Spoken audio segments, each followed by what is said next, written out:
Buenas noches, queridos amigos, maestros, colegas del Círculo de Maestros Lectores de la Derrama Magisterial.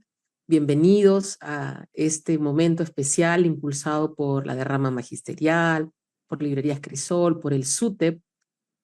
Muchísimas gracias por acompañarnos. Hoy ya es nuestra última sesión de nuestro libro El Túnel.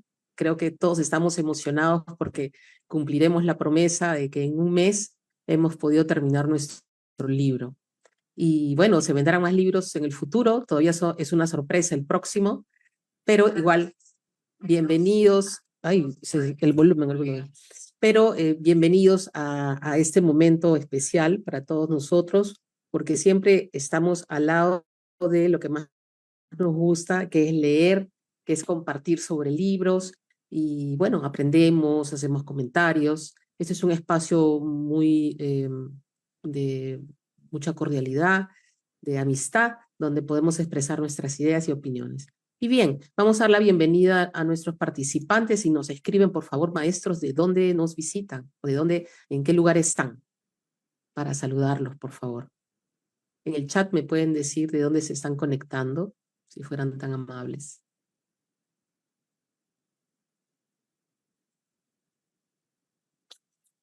Esta vez voy a leer los saludos del Facebook o las personas que me escriben también en el Facebook y me dicen dónde están. Perdonen que a veces no he podido porque estaba atenta a la computadora. Pero vamos a ver si tenemos alguna persona que nos dice dónde está. La vez pasada nos visitaron desde Chincha, nos saludaron desde Chincha, Cañete. Así que vamos a ver. ¿Desde dónde? Ah, buenas noches desde ATE, maestra Liliana. Judith, maestra Mazamari, Selva Central. Ay, ay, ay, qué bonito. No he ido ahí todavía, tengo que ir. Huacuas, Ayacucho, bienvenido. Yo digo Ayacucho, pero no hay. Pero me ha dado curiosidad, profesor Alex. Muchísimas gracias. Bienvenidos a los que se conectan por Zoom, pero también para los que están en Facebook desde diversas partes del país. Tenemos inscritos maestros de Loreto, de Amazonas, de Cusco, Arequipa. Uf, es realmente una comunidad, un círculo de maestros lectores muy diverso, y esa es la riqueza que tiene este círculo, pero es la misma riqueza que tiene nuestro país. Bien, entonces vamos a empezar recordando que vamos a leer desde el capítulo 29 al 39 y ya este es el 60% del libro. Caramba, hemos avanzado rápido. Entonces vamos a empezar recordando, voy a empezar a compartir la pantalla. Vamos a ver aquí, compartir.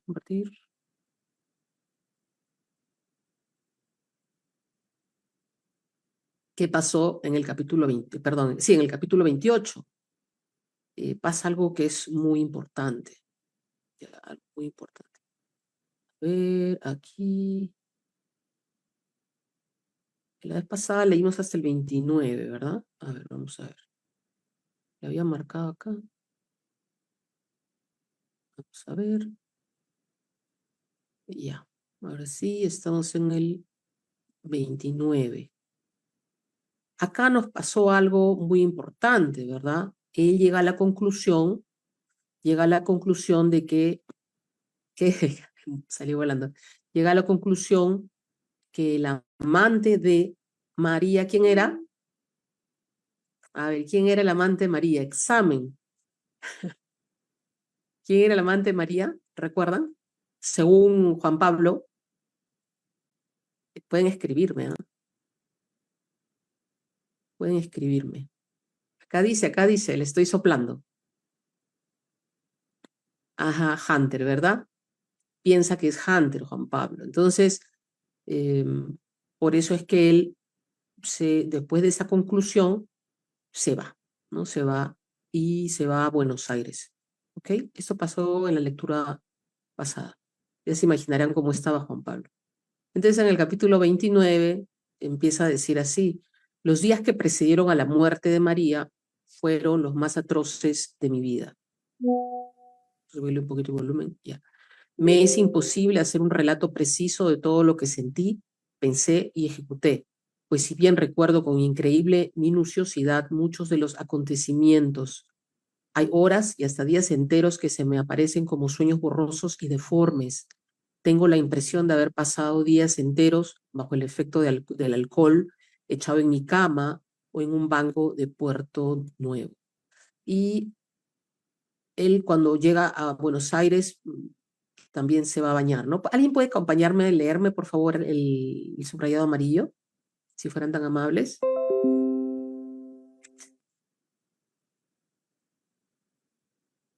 Sí, ¿me permite? Por favor, gracias.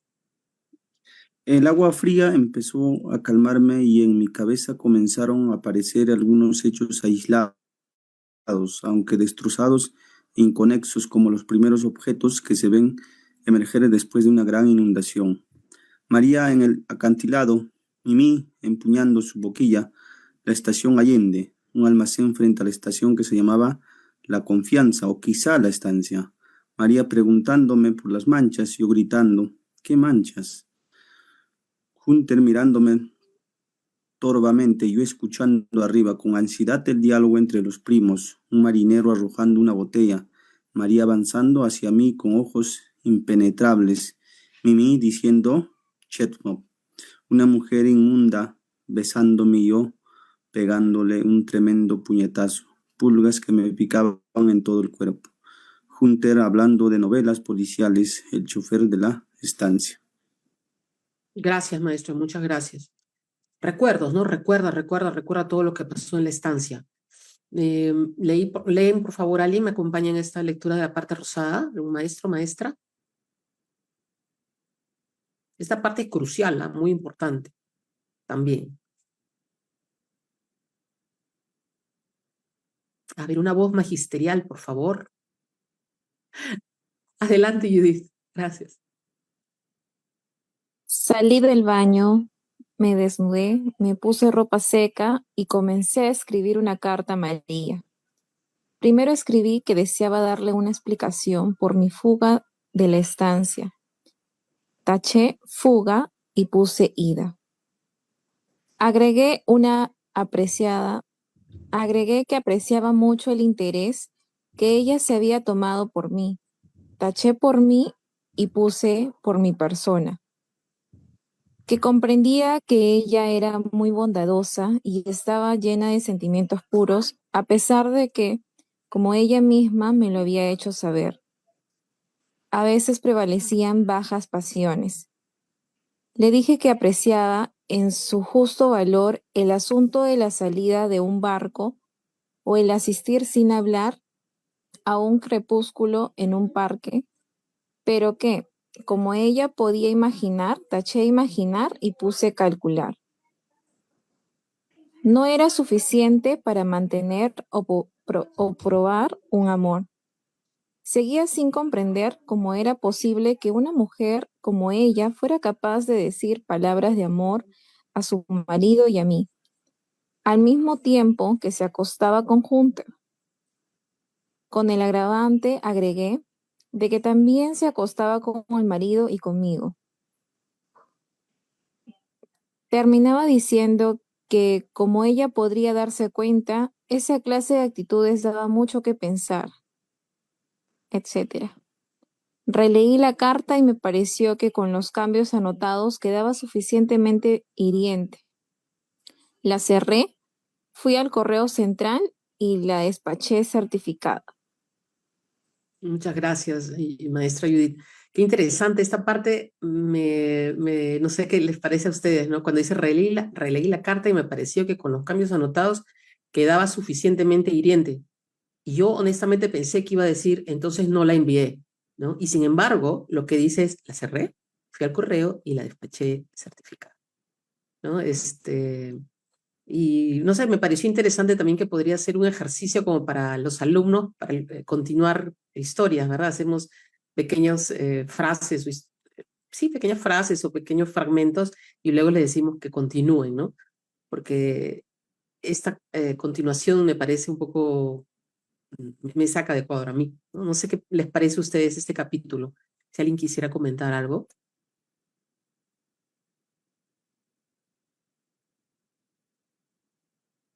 Buenas noches, señorita Isabel. ¿Cómo Eh, está, maestro Miguel? sí, bueno, yo interpreto un poco eso de la carta como a la vez una diáspora, ¿no? Algo que se contradice, ¿no? Primero el aprecio y luego viene más bien la forma de que siempre se da en el personaje, ¿no? La duda, la forma recalcitrante en pensar de ella, ¿no? Muchas cosas, ¿no?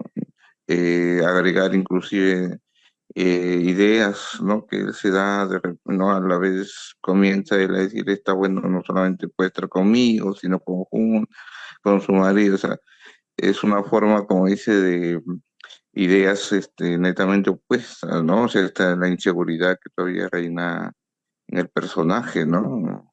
Muy inseguro justamente de esta relación, ¿no? Gracias. Muy, gracias, maestro, muy amable. Sí, sumamente inseguro, ¿no? Y debe tener un sufrimiento también interno muy fuerte. Bien, entonces él sale del correo, deja la carta esta donde le dice cosas horribles, ¿no? Y dice, apenas salía el correo advertí dos cosas. No había dicho en la carta por qué había inferido que ella era amante de Hunter y no sabía qué me proponía al herirla tan despiadadamente. ¿Acaso hacerla cambiar de manera de ser en caso de ser ciertas mis conjeturas? Eso era evidentemente ridículo. ¿Hacerla correr hacia mí? No era creíble que lo lograra con esos procedimientos. Reflexioné, sin embargo, que en el fondo de mi alma solo ansiaba que María volviese a mí. Pero en este caso, ¿por qué no decírselo directamente, sin herirla, explicándole que me había ido de la estancia porque de pronto había advertido los celos de Hunter? Al fin de cuentas, mi conclusión de que ella era amante de Hunter, además de hiriente, era completamente gratuita. En todo caso, era una hipótesis que yo me podía formular con el único propósito de orientar mis investigaciones futuras. Investigaciones futuras. Una vez más, pues había cometido una tontería como mi costumbre de escribir cartas muy espontáneas y enviarlas enseguida. Dice, las cartas de importancia hay que retenerlas por lo menos un día hasta que se vean claramente todas las posibles consecuencias. Más o menos hay que pensar antes de hablar, ¿no? Igual hay que pensar antes de escribir o después de escribir hay que pensar antes de enviarla, la carta. Quedaba un recurso desesperado, el recibo. Lo busqué en todos los bolsillos, pero no lo encontré. Lo había arrojado estúpidamente por ahí. Volví corriendo al correo, sin embargo, me puse a la fila y me puse en la fila de las certificadas, ¿no? Las cartas certificadas. Cuando llegó mi turno, pregunté a la empleada mientras hacía un horrible e hipócrita esfuerzo por sonreír. ¿No me reconoce? Claro, él había ido a qué? A recuperar la carta. Él se arrepiente en un momento. ¿Y qué he hecho? ¿No? ¿Qué he hecho? Voy a recuperar esta carta. Va al correo y tiene un diálogo, como ya ustedes han leído, muy antipático con la señorita que atiende porque ella le pide el recibo y cómo le voy a entregar la carta si no tiene el recibo. No, pero soy yo y él eh, impone su posición de que tienen que dársela, que si no fuera importante no la pediría, etcétera. Bueno, es un diálogo largo, como tenemos varios capítulos por delante no podemos leerlo todo, pero en todo caso, vamos a leer un poquito del diálogo, esta parte de Celeste, por favor. ¿Alguien me ayuda?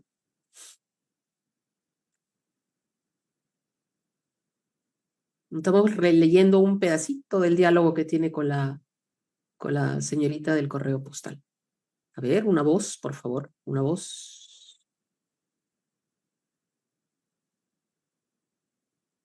Pueden repetir. Adelante, Judith. Gracias, maestro. ¿Qué documentos tiene para probarme que es la persona que mandó la carta? Tengo el borrador, dije mostrándolo. Lo tomo, lo miro y me lo devolvió. ¿Y cómo sabemos que es el borrador de la carta? Es muy simple, abramos el sobre y lo podremos verificar. La mujer dudó un instante, miró el sobre cerrado y luego me dijo, ¿y cómo vamos a abrir esta carta si no sabemos que es suya? Yo no podré hacer eso. La gente comenzó a protestar de nuevo. Yo tenía ganas de hacer alguna barbaridad. Ese documento no sirve, concluyó la arpía. ¿Le parece que la cédula de identidad será suficiente? Pregunté con irónica cortesía. ¿La cédula de identidad? Reflexionó, miró nuevamente el sobre y luego dictaminó. No, la cédula sola no, porque acá solo están las iniciales. Tendrá que mostrarme también un certificado de domicilio, o si no, la libreta de enrolamiento, porque en la libreta figura el domicilio. Muchas gracias. Ven, entonces es un diálogo en el que él se irrita, ¿eh? Él se irrita mucho y dice, bueno, narra, ¿no? Una furia incontenible estalló por fin en mí y sentí que alcanzaba también a María.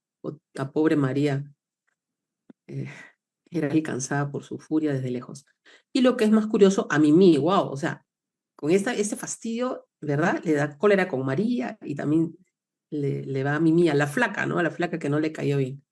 Mándela usted así, váyase al infierno, le grité mientras me iba.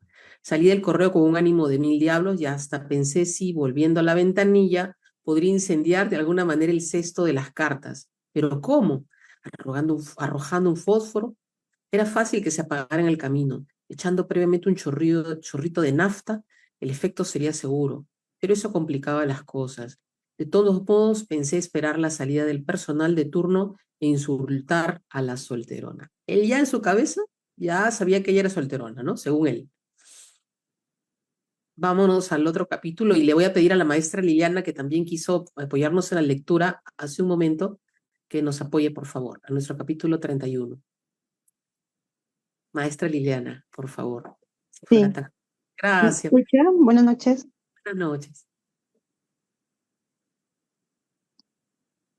Sí, Dice, después de una hora de espera, decidí irme.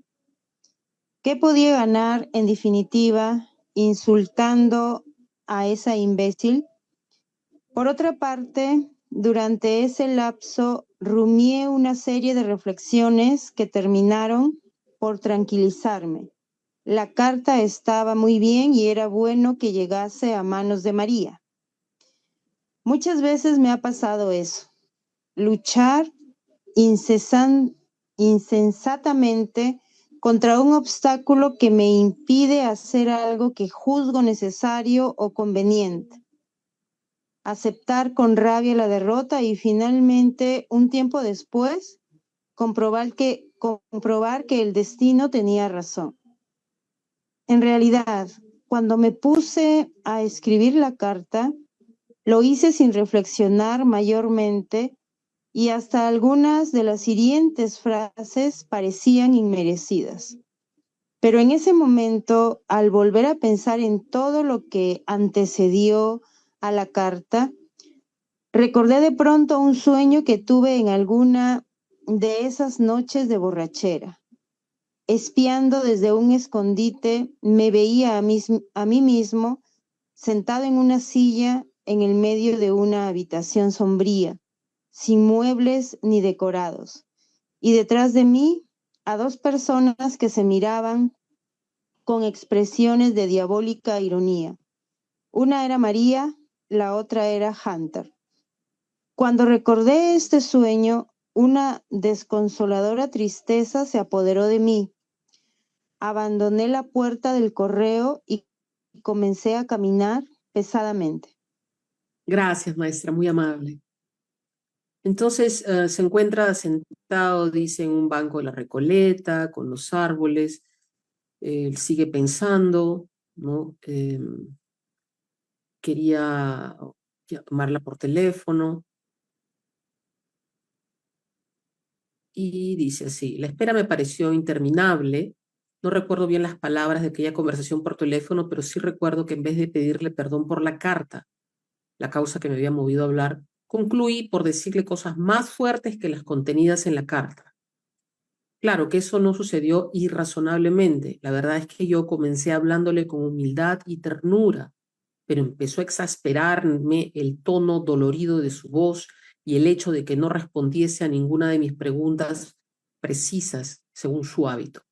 El diálogo, más bien mi monólogo, fue creciendo en violencia y cuanto más violento era, más dolorida parecía ella y más eso me exasperaba porque yo tenía plena conciencia de mi razón y de la injusticia de su dolor. Terminé diciéndole a gritos que me mataría, que era una comediante y que necesitaba verla enseguida en Buenos Aires. No contestó ninguna de mis preguntas precisas, pero finalmente, ante mi insistencia y mis amenazas de matarme, me prometió venir a Buenos Aires al día siguiente, aunque no sabía para qué, dijo ella, ¿no? Lo único que lograremos, agregó con voz muy débil, es lastimarnos cruelmente una vez más. Y él le dijo, si no venís, me mataré. Repetí por fin. Pensalo bien antes de tomar cualquier decisión. Colgué el tubo sin agregar nada más y la verdad es que en ese momento estaba decidido a matarme si ella no venía a aclarar la situación. Quedé extrañamente satisfecho al decidirlo. Ya verá, pensé como si se tratara de una venganza. Y en este capítulo, ¿qué emociones nosotros percibimos o vemos? ¿O qué emociones, qué actitudes vemos del personaje? ¿Qué revela con su actuar?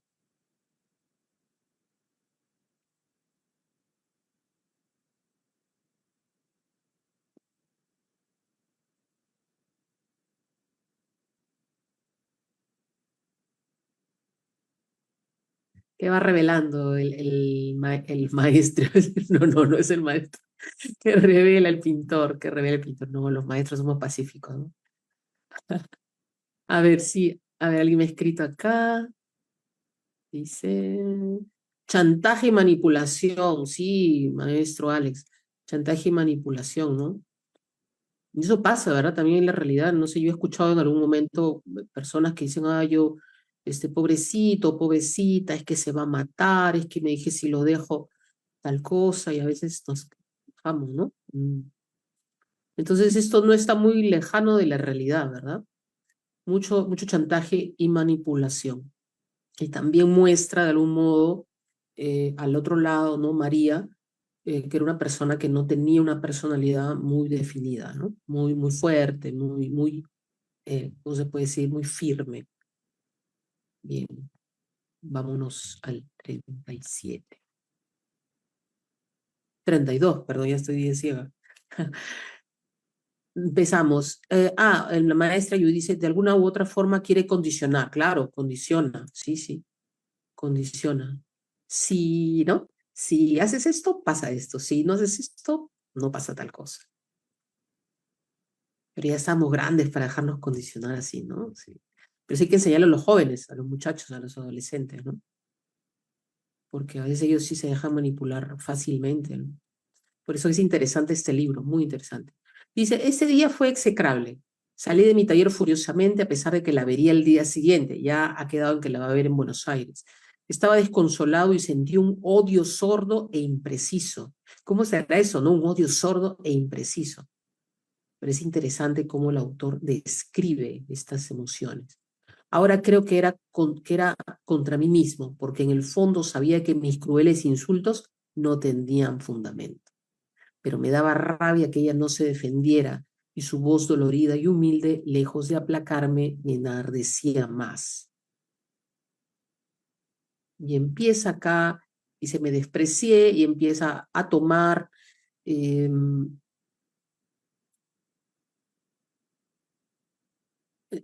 ya, estamos bien. Ajá. Y se mete con una mujer, ¿no? Una mujer de por ahí. ¿Alguien puede leer, por favor, esta parte sombreada?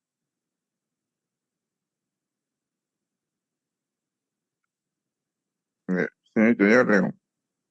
Por favor, Ya. gracias.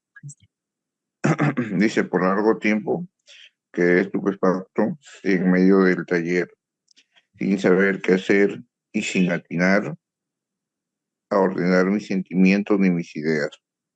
Por fin tomé una decisión. Fui al baño, llené la bañadera de agua fría, me desnudé y entré. Quería aclarar mis ideas, así que me quedé en la bañadera hasta refrescarme bien. Poco a poco logré poner el cerebro en pleno funcionamiento. Traté de pensar con absoluto rigor porque tenía la intuición de haber llegado a un punto decisivo. ¿Cuál era la idea inicial? Varias palabras acudieron a esta pregunta que yo mismo me hacía. Esas palabras fueron Romana, María, prostituta, placer, simulación. Pensé, estas palabras deben de representar el hecho esencial, la verdad profunda de la que debo partir. Hice repetidos esfuerzos para colocarlos en el orden debido, hasta que logré formular la idea de este terrible, pero indudable. María y la prostituta han tenido una expresión semejante. La prostituta simulaba placer, María pues simulaba placer. María es una prostituta. Muchas gracias, maestro. ¿No? Vemos la lógica de este personaje, ¿no? Tiene una lógica muy, muy interesante, muy maquiavélica. Pero ¿qué le ha pasado aquí a él antes de que suceda esto? Que está con la rumana, esta prostituta, y ella lo muerde a él, ¿no? Y él le da un odio, la cachetea, en fin, es violento. La insulta a la rumana, no, perdón, grita, ¿no? Él grita en la bañadera, ya no está ahí la rumana, él grita pensando en María, ¿no? Está muy, muy alterado, entonces dice, empieza a recordar las frases que ella había dicho, ¿no? Dice, y aquella frase que se le había escapado en el acantilado, una frase de María.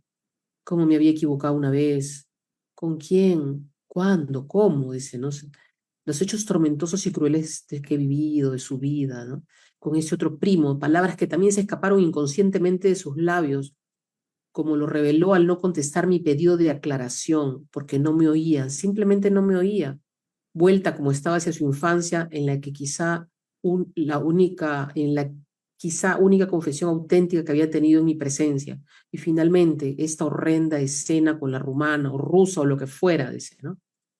Y esa sucia bestia que se había reído de mis cuadros y la frágil criatura que me había alentado a pintarlos tenía la misma expresión en algún momento de sus vidas. Dios mío, si era para desconsolarse por la naturaleza humana, al pensar que entre ciertos instantes de Brahms y una cloaca hay ocultos y tenebrosos pasajes subterráneos. ¿Verdad? ¿Qué querrá decir esto, no? ¿Qué les parece a ustedes cuando dice, o cómo lo interpretan? Dios mío, si era para desconsolarse por la naturaleza humana al pensar que entre ciertos instantes de Brahms y una cloaca hay ocultos y tenebrosos pasajes subterráneos. ¿Qué interpretan con esta frase que él dice?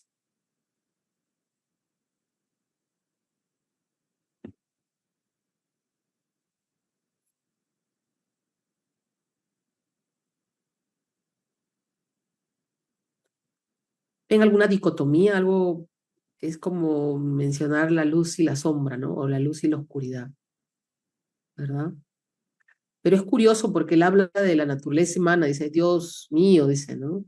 Si era para desconsolarse por la naturaleza humana. Claro, él mira a todos los demás, ¿no? Pero él no mira lo que él está haciendo. A mí me parece interesante, no sé qué piensan ustedes, pero siento que hay a pesar de que él tiene una visión muy clara de sí mismo, entre comillas, pero a la vez le cuesta autocriticarse, que él no puede, no es capaz de autocriticarse y decir, oye, yo estoy haciéndole mal a esta persona, ¿no? En todo caso, no creo que él se incluya dentro de esta naturaleza humana. ¿Quién quiere comentar este capítulo?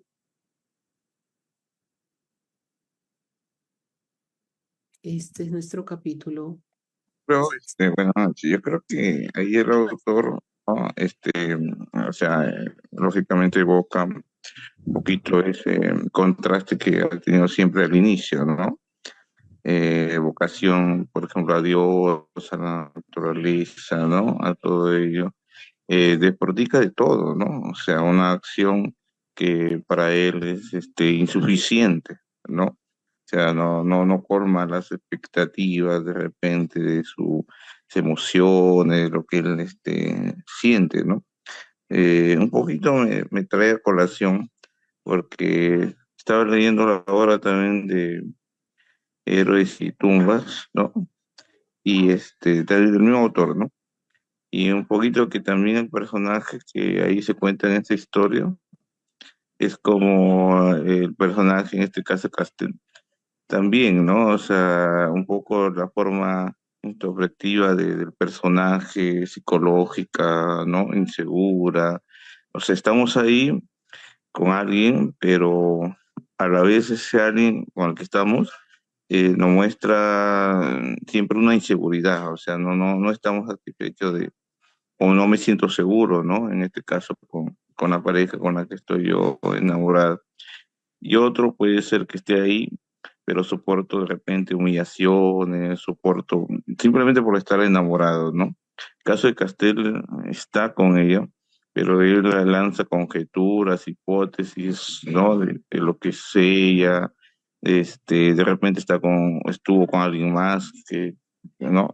En persona, en fin, ¿no? Entonces, son situaciones que él va relacionando, ¿no? En toda su forma, digamos, de tiempo que está con ella, ¿no? Gracias. Gracias, maestro, muy amable. Maestro Claudio, Buenas noches, buenas noches, maestro. profesora. Cuando uno lee el túnel y termina de leer, uno queda confuso, ¿no? Y a propósito de eso, hay un italiano que se llama Bottiroli y él analiza tres tipos de pensamiento o estilo de pensamiento, ¿no? Y uno de esos pensamientos es el confusivo, que es muy acorde a este texto, ¿no? Claro, hay pasajes donde hay otros dos tipos más que son separatista y distintivo.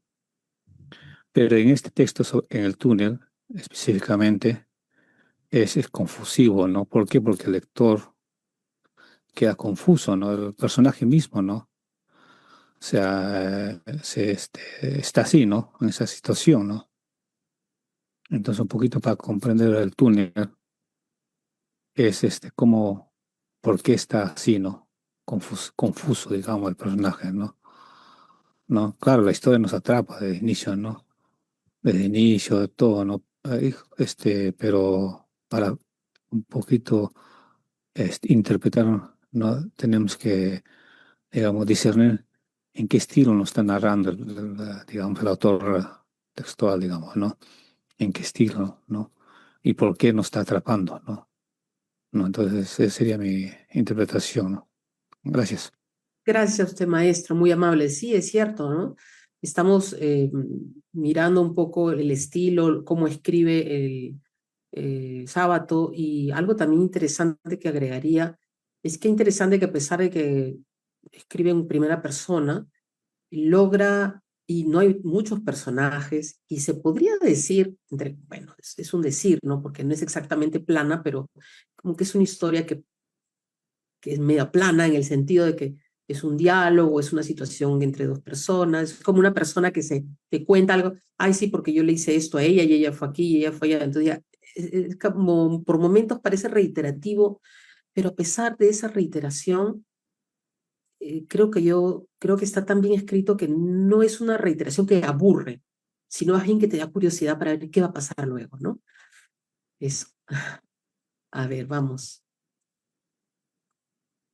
Nuestro capítulo 33. Dice, muchas de las conclusiones que extraje en aquel lúcido pero fantasmagórico examen eran hipotéticas, no las podía demostrar, aunque tenía la certeza de no equivocarme, ¿no? Sus certezas. Pero advertí de pronto que había desperdiciado hasta ese momento una importante posibilidad de investigación, la opinión de otras personas. Con satisfacción feroz y con claridad nunca tan intensa, pensé por primera vez en ese procedimiento y en la persona indicada. Lartigue era amigo de Hunter, amigo íntimo. Es cierto que era otro individuo despreciable. Había escrito un libro de poemas acerca de la vanidad de todas las cosas humanas, pero se quejaba de que no le hubieran dado el premio nacional. No iba a detenerme en escrúpulos. Con viva repugnancia, pero con decisión, lo llamé por teléfono. Le dije que tenía que verlo urgentemente. Lo fui a ver a su casa. Le elogié el libro de versos y con gran disgusto suyo, que quería que siguiésemos hablando de él, le hice a boca de jarro una pregunta ya preparada. ¿Cuánto hace que María Iribarne es amante de Hunter? De frente preguntó, ¿no? Y él, ¿por qué aprende a hacer esa pregunta? Porque él recuerda, dice que su madre no preguntaba, ¿han comido una manzana? No, decía, ¿cuántas manzanas han comido? ¿Ya? Entonces él dice, no, es que si yo pregunto así, algo me va a decir. Y el Artigas, como dice, no era sonso, no contesta, se va por ahí, no le contesta, porque no quería meterse en problemas. ¿Alguien puede leer, por favor, la parte celeste, si fueran tan amables?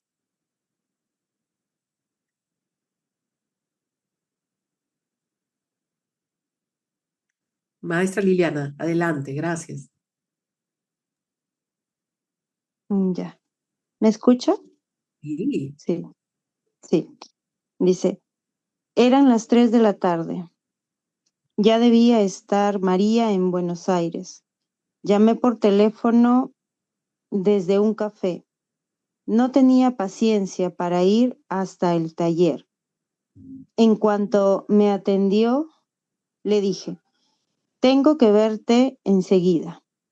Traté de disimular mi odio, porque temía que sospechara algo y no viniese a la cita.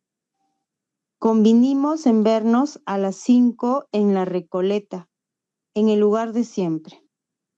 Aunque no veo qué saldremos ganando, agregó tristemente. Muchas cosas, respondí, muchas cosas. ¿Lo crees? Preguntó con acento de desesperanza. Desde luego. Pues yo creo que solo lograremos hacernos un poco más de daño, destruir un poco más el débil puente que nos comunica, herirnos con mayor crueldad. He venido porque lo has pedido tanto, pero debía haberme quedado en la estancia. Hunter está enfermo. Otra mentira, pensé. Gracias, contesté secamente. Quedamos, pues, en que nos vemos a las 5 en punto. María asintió con un suspiro. De acuerdo, entonces él va a verla, ¿no? Va a verla. Ok, vamos. Capítulo 34. Antes de las 5 estuve en la Recoleta, en el banco donde solíamos encontrarnos. Mi espíritu, ya ensombrecido, cayó en un total abatimiento al ver los árboles, los senderos y los bancos que habían sido testigos de nuestro amor. Pensé con desesperada melancolía en los instantes que habíamos pasado en aquellos jardines de la Recoleta y de la Plaza Francia, y cómo en aquel entonces que parecía estar a una distancia innumerable, había creído en la eternidad de nuestro amor. Todo era milagroso y alucinante, y ahora todo era sombrío y helado, en un mundo desprovisto de sentido, indiferente. Por un segundo el espanto de destruir el resto que quedaba de nuestro amor y de quedarme definitivamente solo me hizo vacilar. Pensé que quizá era posible echar a un lado todas las dudas que me torturaban. ¿Qué me importaba lo que fuera María más allá de nosotros? Al ver esos bancos, esos árboles, pensé que jamás podría resignarme a perder su apoyo, aunque más no fuera que en esos instantes de comunicación, de misterioso amor que nos unía. A medida que avanzaba en estas reflexiones, más iba haciéndome la idea de aceptar su amor así, sin condiciones, y más me iba aterrorizando la idea de quedarme sin nada, absolutamente nada. Y de ese terror fue naciendo y creciendo una modestia como solo pueden tener los seres que no pueden elegir. Finalmente, empezó a poseerme una desbordante alegría al darme cuenta de que nada se había perdido y que podía empezar a partir de ese instante de lucidez una nueva vida. Es decir, se quería dar otra oportunidad con María. Pero, desgraciadamente, María le falló una vez más, ¿ya? María no llega, ¿ok? Ella lo llama por teléfono, la llama a la casa y le dice que la señora no está. Entonces, que se ha ido a la estancia. Por favor, ¿alguien me lee, por favor, me ayuda la parte celestita?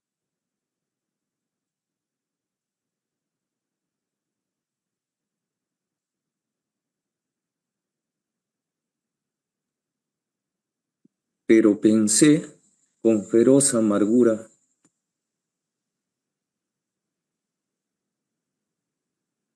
A ver, maestra. Ahí. Sí, maestro, siga, sí le escucho.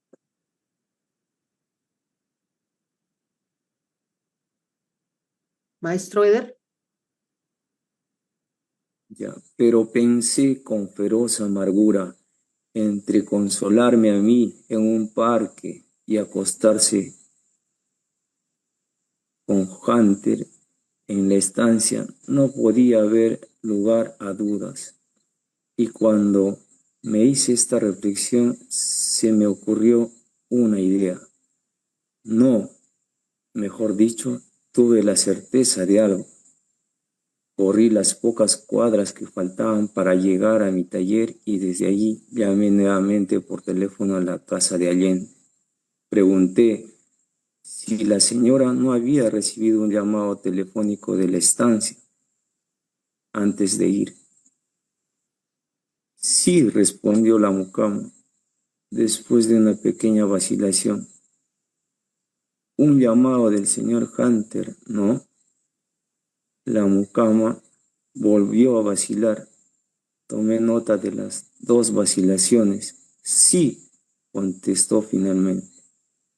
Una amargura triunfante me poseía ahora como un demonio, tal como lo había intuido.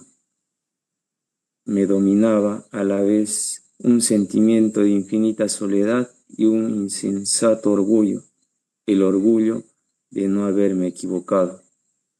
Gracias, maestro. Muchas gracias.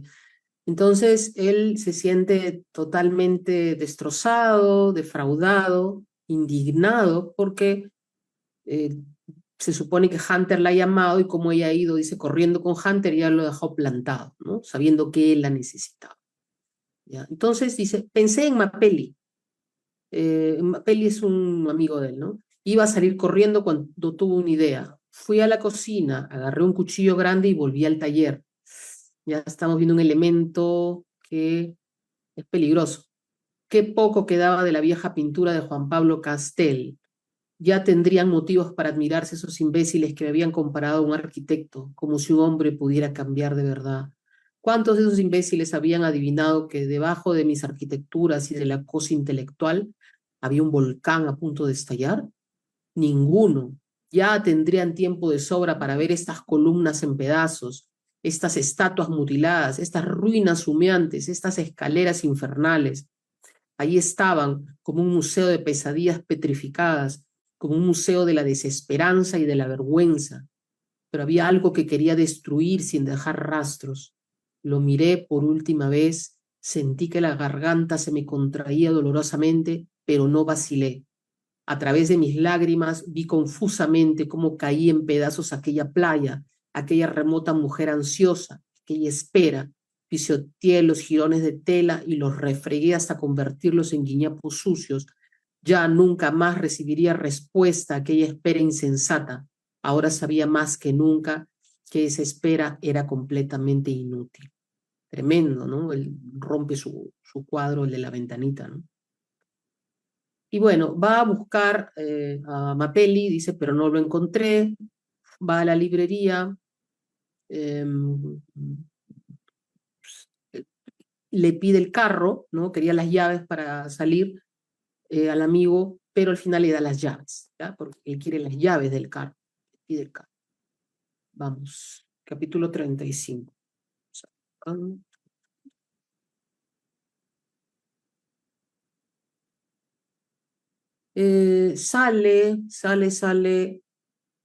con el carro, dice, lancé el auto a 130 kilómetros y empecé a sentir una rara voluptuosidad, ¿no? En esa voluptuosidad, ¿alguien me puede ayudar, por favor?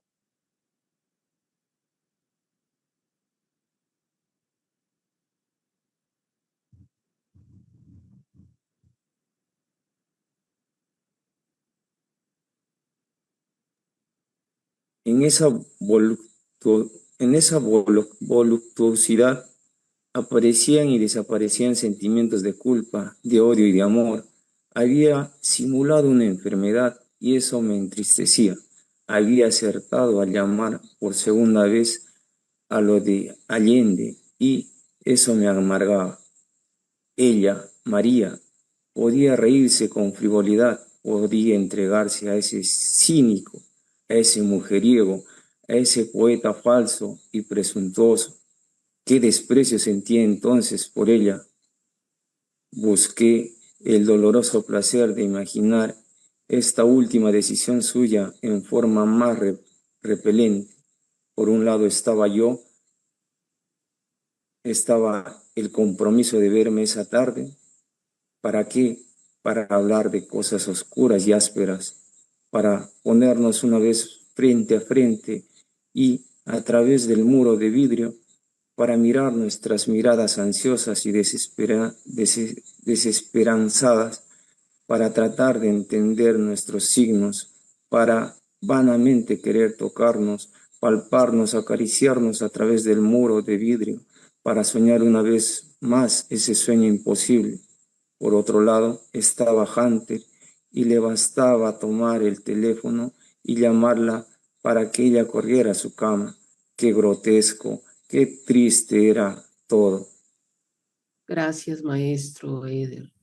Muchas gracias. Qué tremendo, ¿no? O sea, ni siquiera para que corriera a su casa, dice, ¿no? Sino para que corriera a su cama. Él ya tenía claro que eran amantes y que ella, pues, era una persona indigna, ¿no? Mala persona.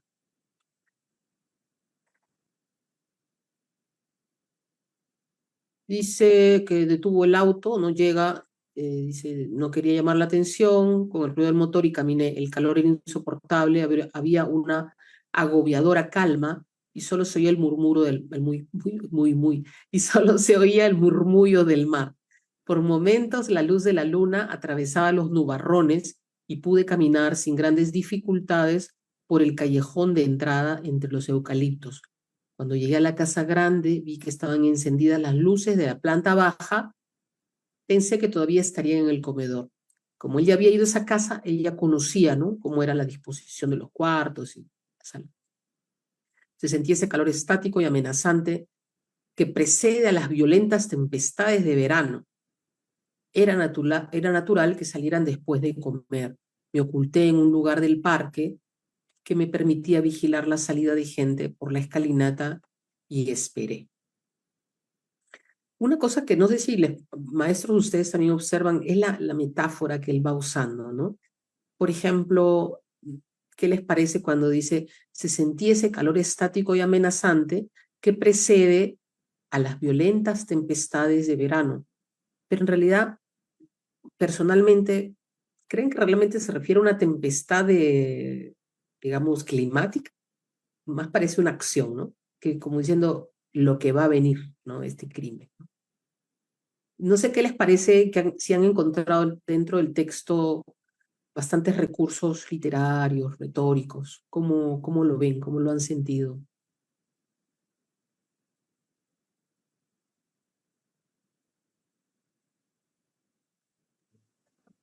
Señorita Isabel, yo creo que ya él está ya cuajando la idea, ¿no?, del acto final, ¿no?, de lo que va a hacer con ello, de tantas conjeturas, suposiciones.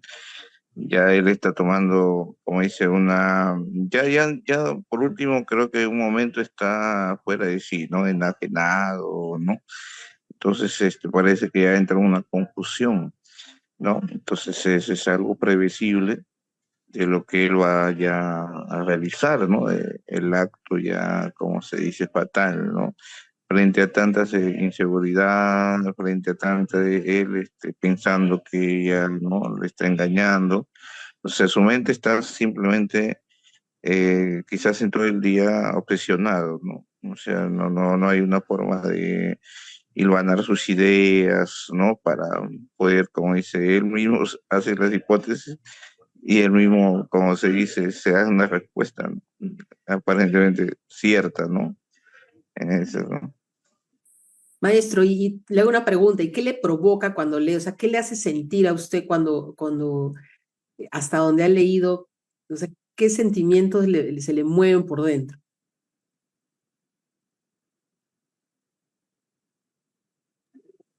Disculpe, no había escuchado esa partecita. Y mi ¿Le pregunta puedo? era después de esta lectura, ¿qué sentimientos le provoca, o sea, esta lectura a usted? Ah, ya.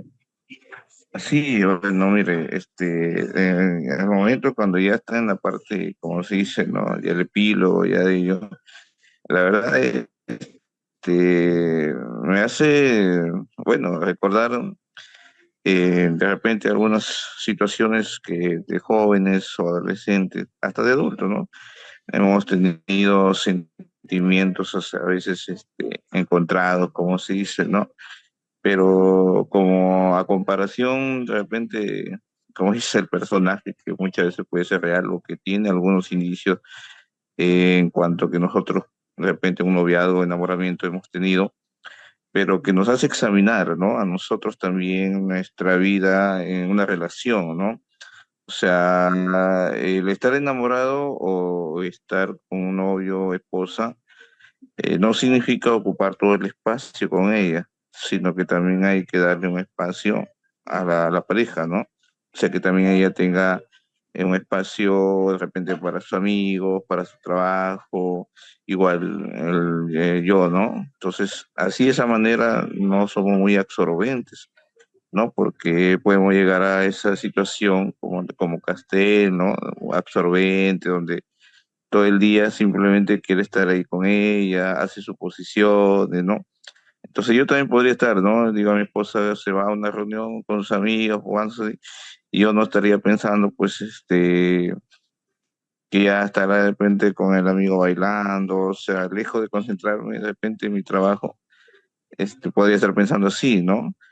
¿Por qué? Porque eso genera desconfianza, ¿no? Genera, como se dice, ese aspecto de repente romper una relación cuando no hay nada, ¿no? O sea, realmente cuando hay confianza en la persona donde esté, tiene que respetarte, ¿no?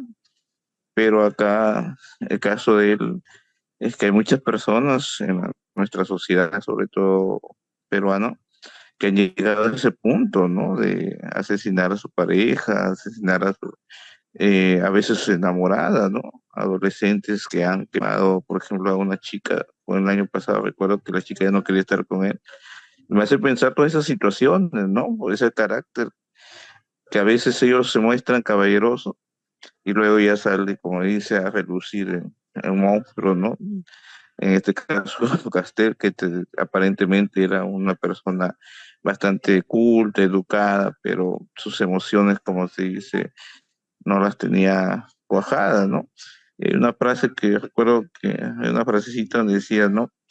Que a veces los sentimientos tienen razones que la razón a veces no admite, ¿no? Porque a veces entre el amor y la razón, o entre el sentimiento y la razón a veces no nos ponemos de acuerdo, por eso decía alguien, enamórate con la razón y no con el corazón, porque a veces el amor es ciego, ¿no?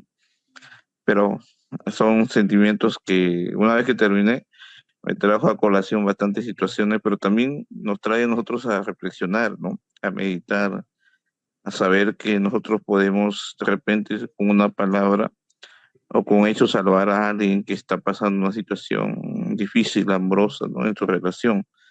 O sea, también nos trata de, como le dije creo la vez pasada a los adolescentes, esa lectura o párrafos como lo hago en mi clase también con ellos, ¿no? El proyecto y así remarco algunas situaciones para que ellos entiendan cómo ellos pueden estar al frente de una pareja que muchas veces aparentemente es una persona muy razonable, cuajada, pero no basta eso, ¿no? Hay que conocer bien. A veces, repito, yo me acuerdo de una pareja que subía fotos al Facebook, un amigo, creo que continuamente, ¿no? El amor, ¿no?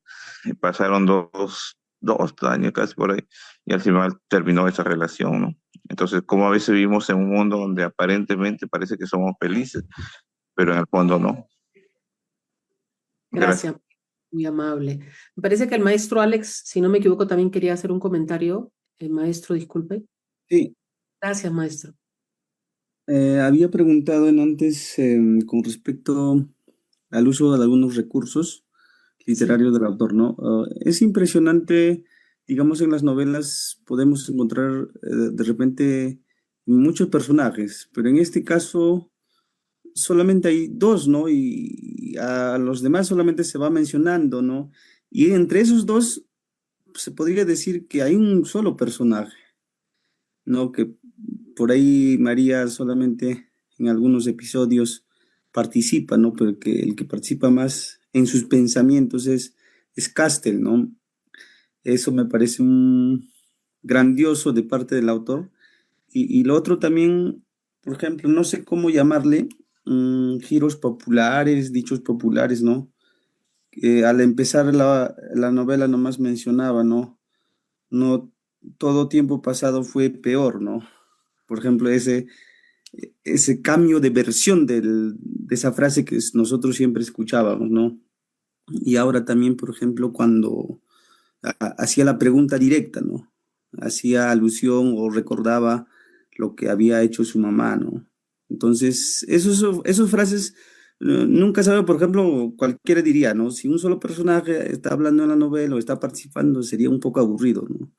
Pero uno nunca sabe, por ejemplo, qué es lo que va a hacer el personaje y nos sorprende, ¿no? De repente uno pensaba que iba a ser una cosa y nos sorprende con otra, ¿no? Y eso es interesante del autor. Lo otro, por ejemplo, las figuras mm, de la personificación, la prosopopeya, la metáfora se está utilizando, ¿no? Darle facultades humanas, por ejemplo, a los seres inanimados. Aquí puedo comparar, por ejemplo, que él trata de mencionar esos aspectos con lo que está sintiendo el personaje, la sensación o la emoción que está sintiendo o el carácter que está teniendo, ¿no? También puedo mencionar que por ahí, no sé si es el término correcto, soliloquio. Se Sí, ven soliloquios en el personaje, ¿no? En los cuales él va solo pensando en sus pensamientos, va atormentándose, meditando, ¿no? Solo, como un torbellino, ¿no? Como dice ese túnel, la figura que aquí, por ejemplo, mm, en la biblioteca, ¿no? Es como un sinfín de figuras, ¿no? Algo así, lo puedo entender, ¿no? Y eso es interesante, ¿no? Interesante. Y luego la otra pregunta que usted mencionaba, ¿no? ¿Qué sensación te trae o qué sentimiento, ¿no? Para mí un poquito de nervios, miedo, sí. cuando piensa el personaje, ¿no? Oye, hay personas que piensan así, ¿no? Uno se pone a pensar, ¿no? Hay personas que piensan así en sí, en serio, ¿no? Entonces da un poquito reflexionar de repente sin tener la actitud del personaje. A veces realizamos esas acciones, ¿no? Uno puede, oye, estoy como el personaje o no sé, ¿no? Entonces, eso también un poco nos hace reflexionar, ¿no? Eso era más que nada lo que iba a participar. Muchas gracias. Gracias, maestro, gracias, maestros. Realmente es muy importante este encuentro, ¿no? Porque podemos compartir ideas y son como, cada participación es como una piecita de un rompecabezas que se arma a otro, que de repente tiene ese pequeño vacío en la comprensión, en la idea del libro, ¿no? Pero sí, a mí también, yo a veces me río porque, a pesar que es una parte, sí, pero digo, ay, y me da una risa nerviosa, también esa palabra nervios que usted menciona, también yo lo siento a veces, ¿no? Bien, vamos avanzando, vamos al capítulo 36. Él está esperando, y se fue una espera interminable, él ya está esperando a María en la estancia, escondido, ¿ya?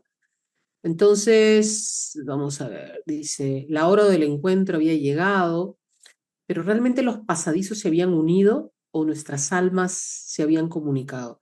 Qué estúpida ilusión mía había sido todo esto. No, los pasadizos seguían paralelos como antes, aunque ahora el muro que los separaba fueran como un muro de vidrio, y yo pudiese verla a María como una figura silenciosa e intocable. No, ni siquiera ese muro era siempre así, a veces volvía a ser piedra negra, entonces yo no sabía qué pasaba del otro lado, qué era de ella en esos intervalos anónimos, qué extraños sucesos acontecían. Ahora que mencioné este piedra negra, me acordé de César Vallejo. Y hasta pensaba que en esos momentos su rostro cambiaba y que una mueca de burla lo deformaba. Miren cómo él va mirando, ¿verdad? La cara según su mente, que ella tenía una mueca de burla, ¿no? Quizá había risas cruzadas con otro y que toda la historia de los pasadizos era una ridícula invención o creencia mía, que en todo caso había un solo túnel, ajá, y que en todo caso había un solo túnel oscuro y solitario, el mío, el túnel en que había transcurrido mi infancia, mi juventud, toda mi vida. Ahí tenemos el título, ¿verdad? El título, maestros, qué interesante. Es una de las partes que más me gusta. Y dice, y en uno de esos trozos transparentes del muro de piedra yo había visto a esta muchacha y había creído ingenuamente que venía por otro túnel, paralelo al mío, cuando en realidad pertenecía al ancho mundo, al mundo sin límites, de los que no viven en túneles, y quizás se había acercado por curiosidad a una de mis extrañas ventanas y había entrevisto el espectáculo de mi insalvable soledad, o le había intrigado el lenguaje mudo, la clave de mi cuadro. Y entonces, mientras yo avanzaba siempre por mi pasadizo, ella vivía afuera, esa vida curiosa y absurda en que hay bailes y fiestas y alegría y frivolidad. Y a veces sucedía que cuando yo pasaba frente a una de mis ventanas, ella estaba esperándome muda y ansiosa. ¿Por qué esperándome? ¿Y por qué muda y ansiosa? Pero a veces sucedía que ella no llegaba a tiempo o se olvidaba de este pobre ser encajonado. Y entonces yo, con la cara apretada contra el muro de vidrio, la veía a lo lejos sonreír o bailar despreocupadamente, o lo que era peor, no la veía en absoluto y la imaginaba en lugares inaccesibles o torpes, y entonces sentía que mi destino era infinitamente más solitario de lo que había imaginado. Y aquí percibimos ya una soledad muy grande del personaje, ¿no? Ya hasta, yo no sé si les da compasión, ¿no? Se siente un poco de compasión porque al parecer pues ha tenido una vida muy triste, ¿no? Dice, ajá, acá ya los va a ver en el capítulo 37, él ya los va a ver. Vamos a leer un poquito, a ver, no, ya. Yo leí ese pedacito y alguien me acompaña con la parte de María. Dice, después de este inmenso tiempo de mares y túneles, de su mente, ¿no? Bajaron por la escalinata, la María y Hunter. Cuando los vi del brazo sentí que mi corazón se hacía duro y frío como un pedazo de hielo. Bajaron lentamente como quienes no tienen ningún apuro. ¿Apuro de qué? Pensé con amargura. Y sin embargo, ella sabía que yo la necesitaba, que esa tarde la había esperado, que había sufrido horriblemente cada uno de los minutos de inútil espera. Y sin embargo, ella sabía que en ese mismo momento en que gozaba en calma, yo estaría atormentado en un minucioso infierno de razonamientos, de imaginaciones, ¿no? Y él dice que es implacable, fría, inmunda, bestia, y bla, bla, bla. Dice cosas feas de él. Y, por favor, ¿alguien me ayuda con esa parte amarillita? Él los observa, ¿no? Y observa esto.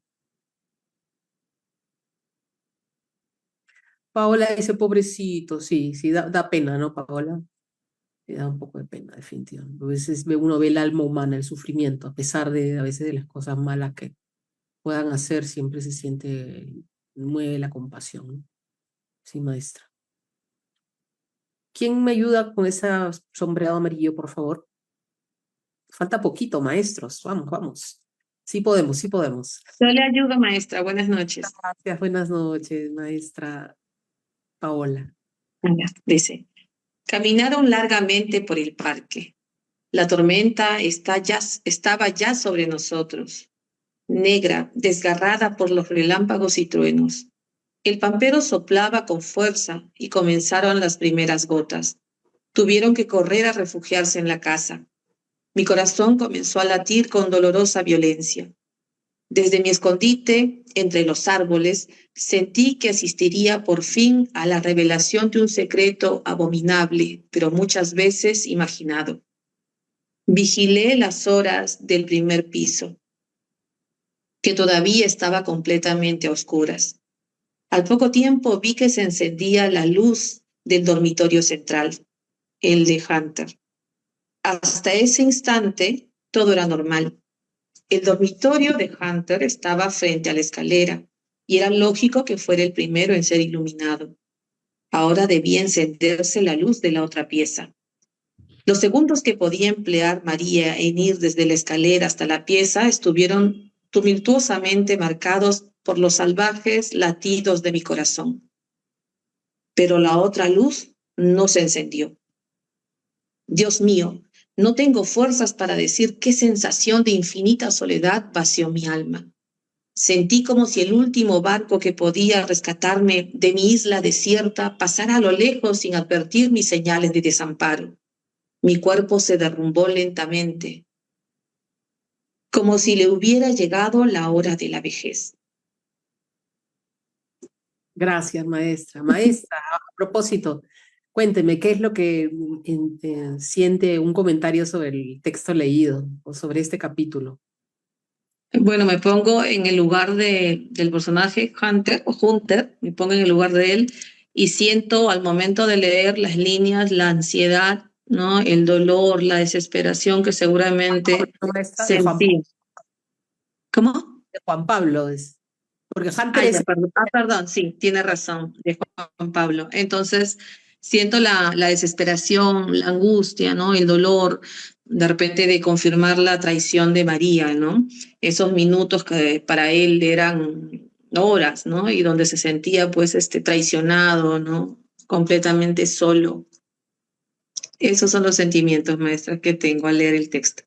Gracias, maestra. Ahora, lo curioso es que, claro, uno podría decir, claro, que como no prende la luz, solo se prende una luz, en la mente de él, de Juan Pablo, dice ya, entonces ella se ha ido con él y él no se ha ido a su cuarto.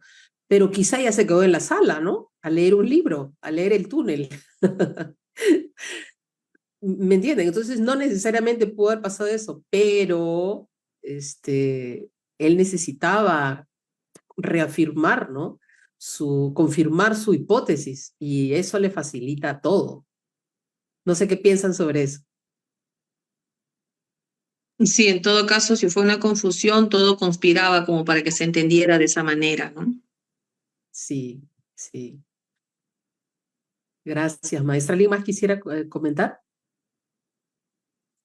Señorita Isabel, yo creo que también es una forma ¿no? Él mismo se decía, ¿no? Esa forma exacta, el cálculo, como dice un calculador, ¿no? O sea, él de una manera bien sigilosa, ¿no? Como dicen, detallista, tenía que pasar eso, tenía que pasar lo otro, y entonces él, al lanzarse esa hipótesis, esa conjetura, daba esa idea, conclusión de que en realidad no estaba pasando algo, ¿no?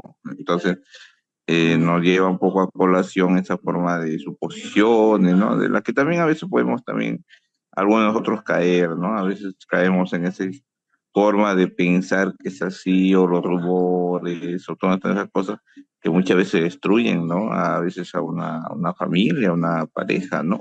Se han visto casos, ¿no? Que a veces nos hemos dejado arrastrar por alguien, ¿no? Como ahora, ¿no? En este personaje, cuando en realidad nunca existió nada, ¿no? Pero estamos en una sociedad de la desconfianza también, ¿no? Una sociedad de la desconfianza. O sea, cuando alguien desconfía o es desconfiado, lógicamente va a tener esa forma de siempre desconfiar en cualquier persona, ¿no? Entonces, siempre es bueno, creo, en los jóvenes, por ejemplo, que ellos sepan manejar sus emociones. Sería algo imprescindible, ¿no? En una relación, para que sepa que no siempre dependemos de alguien. Si algo de repente ya se fenece en una relación, pues terminarlo, ¿no? Tranquilamente y recordar los buenos momentos que tuvimos y nada más, seguir con la vida continúa, o sea, no depender que ella o él es el único en nuestra vida, ¿no? Eso no puede suceder en los jóvenes y también en nosotros, en los adultos, ¿no? Manejar bien las emociones. Gracias, maestro, muy amable. Maestro Alex. Sí, poniéndome un poco al otro lado de la vereda, en estas partes finales ya creo que puedo intuir un poco lo que el autor más o menos trató de expresar del personaje, ¿no? O lo que el personaje estaba sintiendo, ¿no? como una forma de desilusión o de decepción de la única persona que había entendido su cuadro, ¿no? En los párrafos iniciales, ¿no? Por eso dice que sintió esa sensación infinita de soledad, ¿no? Y ahí también otro recurso que utiliza, ¿no? No menciona el autor, por ejemplo, mi cuerpo se derrumbó lentamente como si ya me llegara la muerte, sino que él utiliza la palabra vejez, ¿no? Como esa, no sé, pues no, supongamos que estás has subido a la cima más alta, te has ilusionado tanto con María Castel, ¿no? Ilusión se podría decir, no sé, es la interpretación que puedo dar, ¿no? Y se va desmoronando eso, digamos, ¿no? Como una carta de casino de póker, ¿no? Que se va desmoronando, ¿no? Algo así lo puedo interpretar. Sí, maestra, así es. Sí, de hecho hay una decepción de María Iribarne, ¿no? Una decepción tremenda, pero también había unas expectativas muy altas y siempre hemos visto el tema del control, ¿no? El del control, que todo tenía que ser de la manera que él creía, ¿no? Bien, vámonos a nuestro capítulo 28. Nos falta uno, perdón, 38. Nos falta uno, maestros, y ya terminamos. Dice, de pie entre los árboles agitados por el vendaval, empapado por la lluvia, sentí que pasaba un tiempo implacable, hasta que, a través de mis ojos mojados por el agua y las lágrimas, vi que una luz se encendía en otro dormitorio. Lo que sucedió luego lo recuerdo como una pesadilla. Luchando con la tormenta, trepé hasta la planta alta por la reja de una ventana. Luego caminé por la terraza hasta encontrar una puerta. Entré a la galería interior y busqué su dormitorio. La línea de luz debajo de su puerta me la señaló inequívocamente. Temblando, empuñé el cuchillo y abrí la puerta. Y cuando ella me miró con ojos alucinados, yo estaba de pie en el vano de la puerta. Me acerqué a su cama y cuando estuve a su lado me dijo tristemente, ¿qué vas a hacer, Juan Pablo? Poniendo mi mano izquierda sobre sus cabellos, le respondí, tengo que matarte, María, me has dejado solo. Entonces, llorando, le clavé el cuchillo en el pecho. Ella apretó las mandíbulas y cerró los ojos, y cuando yo saqué el cuchillo chorreante de sangre, los abrió con esfuerzo y me miró con una mirada dolorosa y humilde. Un súbito furor fortaleció mi alma y clavé muchas veces el cuchillo en su pecho y en su vientre. Fíjense ustedes de qué tamaño es el pedacito, ¿no? En la que él narra cómo mató a María. Luego de todo un contexto muy rápido, ¿verdad? Es una muerte muy rápida.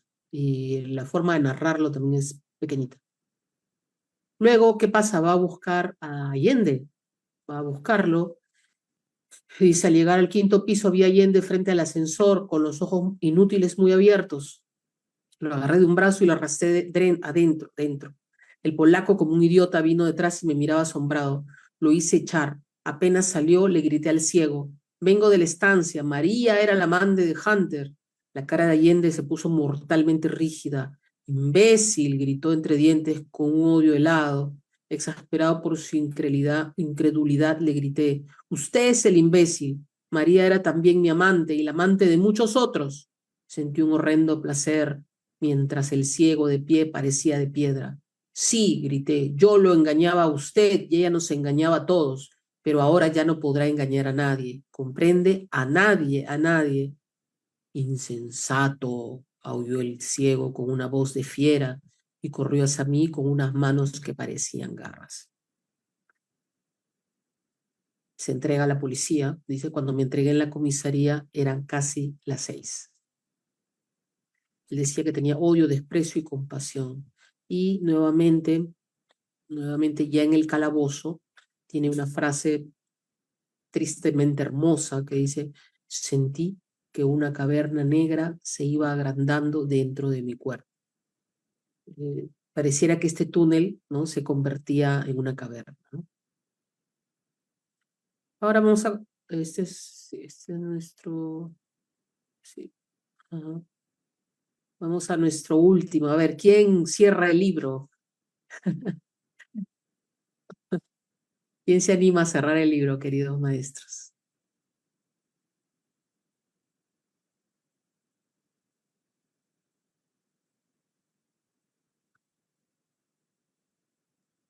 ¿Quién no ha leído hoy día? En estos, A ver, sí, maestro, por favor, siga.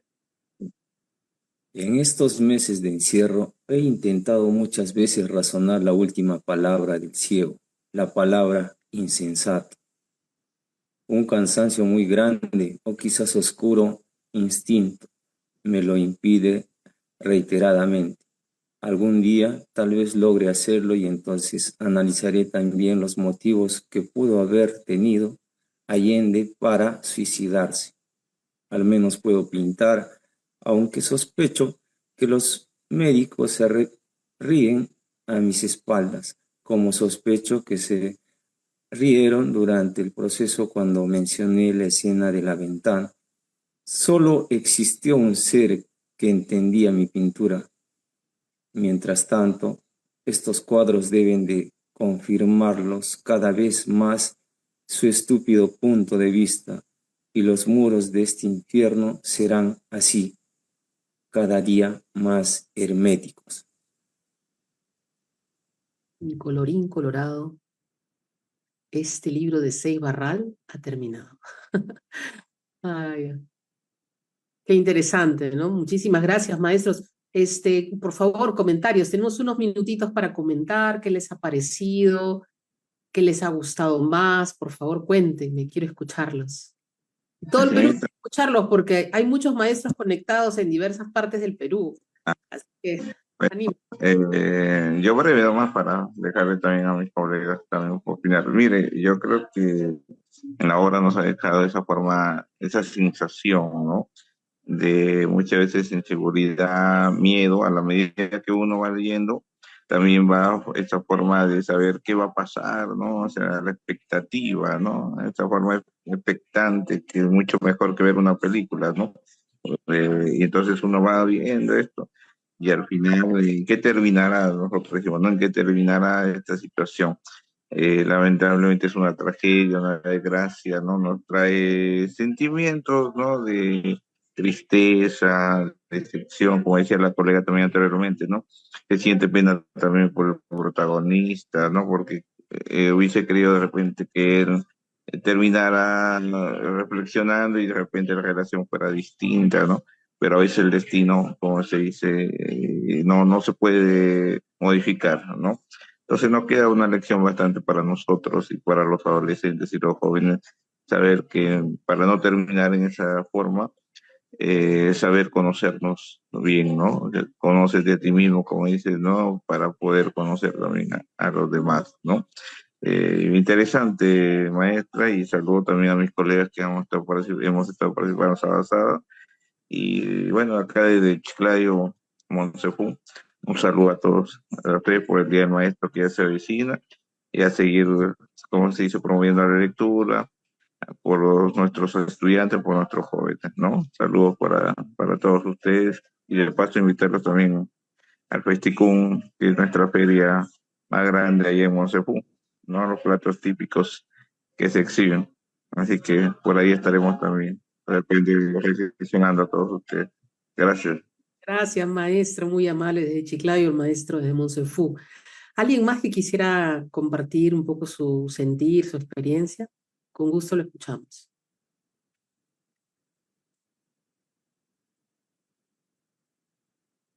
Han sido los valientes que no se han rendido, han llegado han hecho las 4 sesiones, han terminado el libro. Imagínense, ahora podemos decir, sí, maestro, que hemos terminado un libro ya, no este año, por lo menos, pero faltan más, poco a poco. Adelante, maestro, por favor. Maestro Alex. Sí, maestra. Bueno, las sensaciones, no sé cómo expresarlo, porque yo, bueno, por el título, ¿no? Como empezamos la primera sesión, ¿no? Por el título, el túnel. Por el título nomás nunca lo había tocado el libro, y tampoco el autor. No soy predilecto tanto de Ernesto Sábato, ¿no? Pero como apareció un círculo conversar, digamos, un encuentro, ¿no?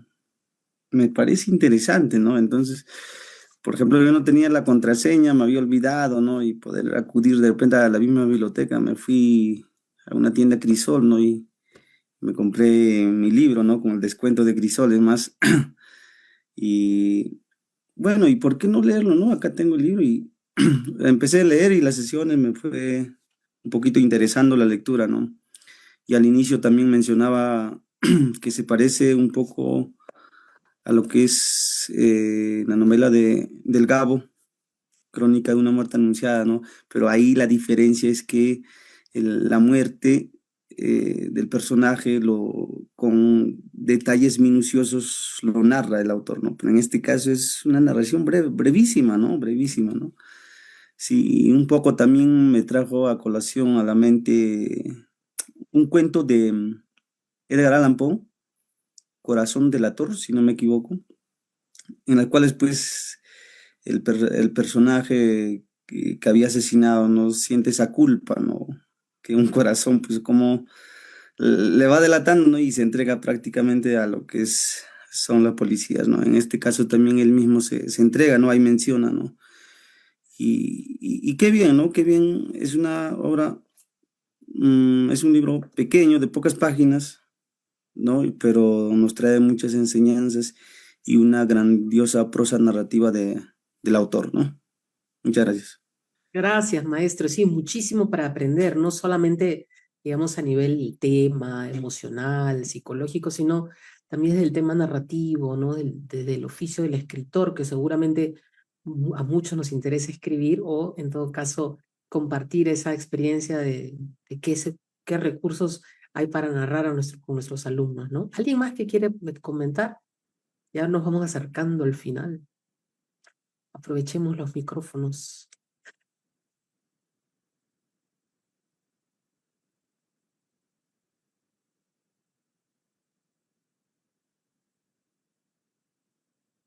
Sí, maestra, yo quisiera dar un comentario.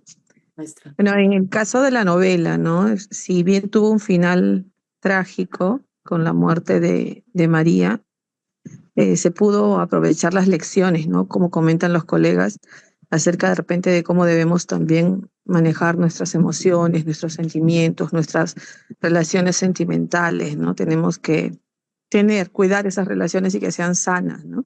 Y saber salir, pues cuando de repente ya vemos que no somos correspondidos de la misma manera, ¿no? Y en el caso de la obra, la novela en sí, es bastante enriquecedora porque los recursos que utilizan hacen que uno como lector pueda sintonizar con los sentimientos que quiere explicar el autor, ¿no?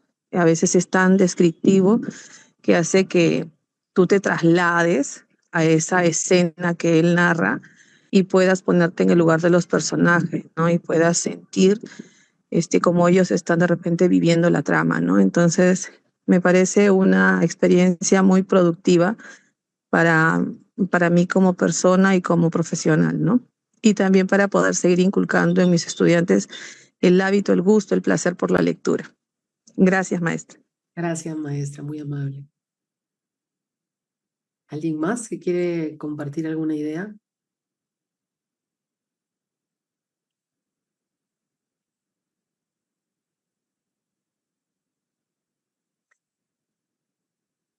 Si no hay nadie más, queridos maestros, maestras, quiero agradecerles su compromiso por acompañarnos en estas sesiones, por aprender juntos, por compartir, porque esa es la idea, compartir, no guardarnos lo que sabemos, sino más bien compartir. Y en este círculo, esa es la idea, ¿no? Con mucho cariño, con mucho respeto, expresar nuestras opiniones, nuestras ideas, e ir generando una corriente de amor por la lectura.